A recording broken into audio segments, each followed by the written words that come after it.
प्रिय छात्रों, आज पाठ के अगले भाग अशोक के फूल आचार्य हजारी प्रसाद द्विवेदी, जिसमें हमने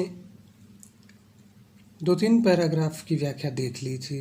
अब आगे जो महत्वपूर्ण खंड हैं, जो परीक्षोपयोगी हैं, 12वीं बोर्ड की कक्षाओं के लिए ज़रूरी हैं, अति महत्वपूर्ण पैराग्राफ्स हैं। उन 2-3 पैराग्राफ को, गद्य खंडों को और उनकी व्याख्या को हम देखने का प्रयास करेंगे, जिससे बोर्ड परीक्षा में उपयोगी हो सकें। एक गद्य खंड है, यहाँ से आप पीडीएफ में देखेंगे या किताब जिनके पास उपलब्ध है वे देखेंगे तो उन्हें मिलेगा कि रविन्द्रनाथ ने इस भारतवर्ष को महामानव समुद्र कहा है।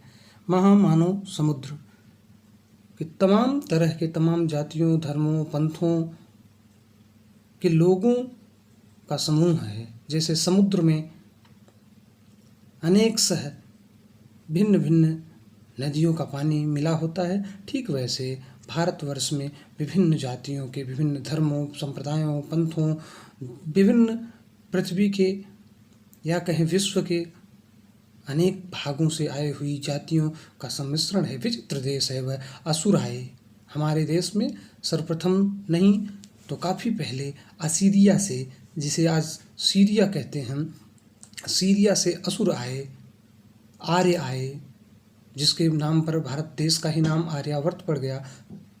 भारत आने वाली जातियों में शक आए, हूण आए, कुषाण आए, नाग आए, यक्ष जातियाँ आई, गंधर्व आए, न जाने कितनी मानव जातियाँ आई और आज के भारतवर्ष को बनाने में अपना हाथ लगा गई। लेखक का मानना है कि भारतीय संस्कृति जो है, या भारत में ये तमाम तरह की जातियाँ, तमाम तरह के लोग, विश्व के भिन्न भिन्न भौगोलिक क्षेत्रों में, भिन्न भिन्न देशों में रहने वाले लोग समय समय पर भारत की धरती पर आते रहे, यहाँ निवास करते रहे और यहाँ की सामाजिक संस्कृति में या कहीं यहाँ की समाज में वे रच बस गए, यहाँ से गए नहीं। चाहे वह मुस्लिम हो, शक हो, हूण हो, कुषाण हो, आभीर जाति हो,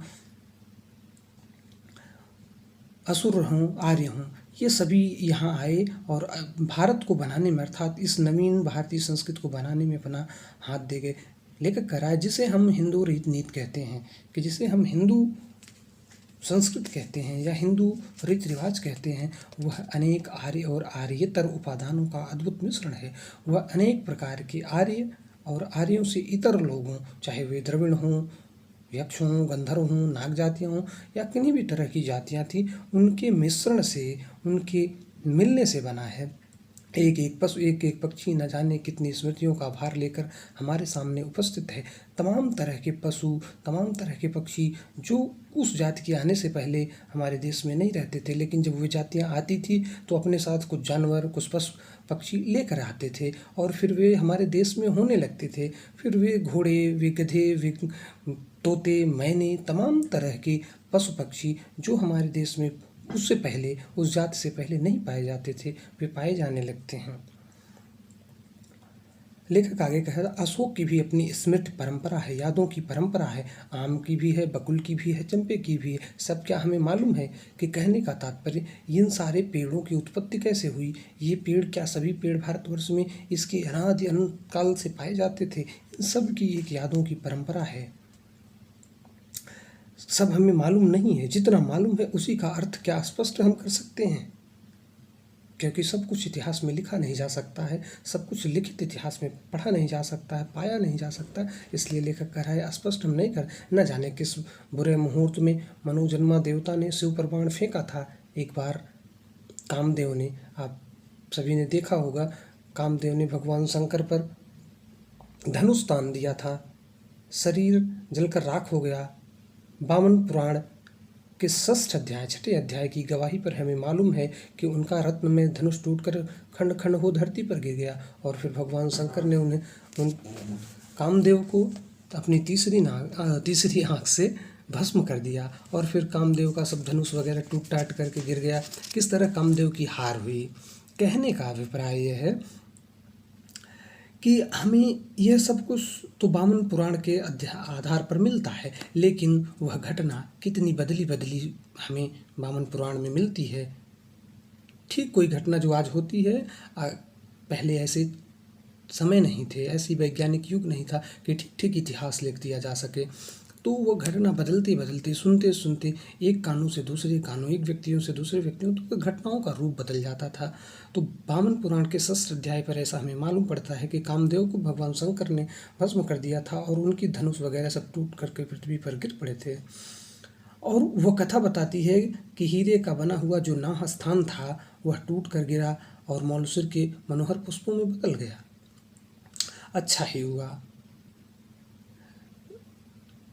माफ़ कीजिएगा, जहाँ मूठ थी वह स्थान रुक्मणी से बना था, वह टूटकर धरती पर गिरा और चंपे का फूल बन गया।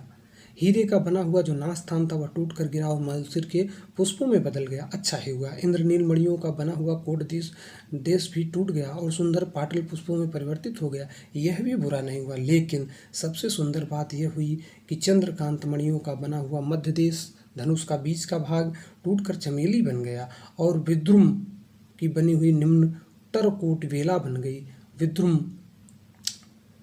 कोमल लताओं से बनी हुई निम्न कोट की वेला बन गई। स्वर्ग को जीतने वाला कठोर धनुष जब धरती पर गिरा तो कोमल फूलों में बदल गया। स्वर्गीय वस्तुएं धरती से मिले बिना मनोहर नहीं होती हैं।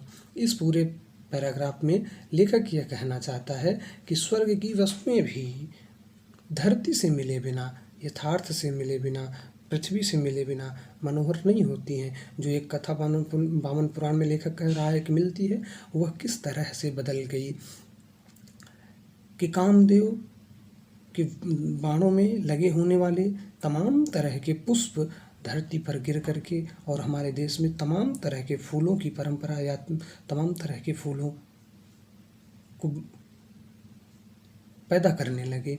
इसी तरह हमारे देश में भिन्न भिन्न जातियाँ भिन्न भिन्न समय पर आती रहीं और फिर आने के बाद हमारे देश में अपने योगदान देती रहीं। तो यह एक महत्वपूर्ण पैराग्राफ है बोर्ड परीक्षा की दृष्टि से।